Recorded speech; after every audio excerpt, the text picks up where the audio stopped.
皆さんこんにちは。各位观众朋友大家好。台湾ダーのグッズ紹介のコーナーです。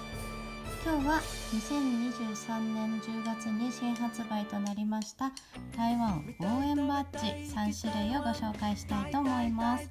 1つ目はオレンジランライコンタイ一緒に台湾語を話そうというメッセージのバッジです。鮮やかなオレンジ色と黄色が目を引く明るい一つになっています。台湾語をちょっぴり勉強してから台湾に行き、これを身につけていればきっと人気者になれると思います。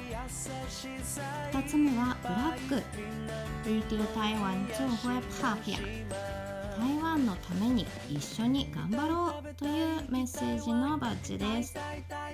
モノトーンでスタイリッシュに決めてあるのでつける場所を選びません。大人の方にもおすすめの一つです。3つ目はグリーン就会来支持台湾本土語言、一緒に台湾本土言語を応援しようという一つです。周りには台湾先住民族の言葉で美味しいというメッセージが16民族分も入っています。白化語、そして台湾語もあしらってあります。すべての台湾本土言語を応援したい方におすすめの一つです。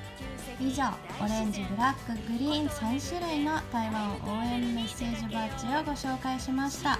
いずれも日本在住の方はブースショップでご購入いただけます。概要欄の方にリンクを貼っておきますので、ぜひそちらからご購入ください。それではまた次回もお楽しみに。感謝大家收看，再会。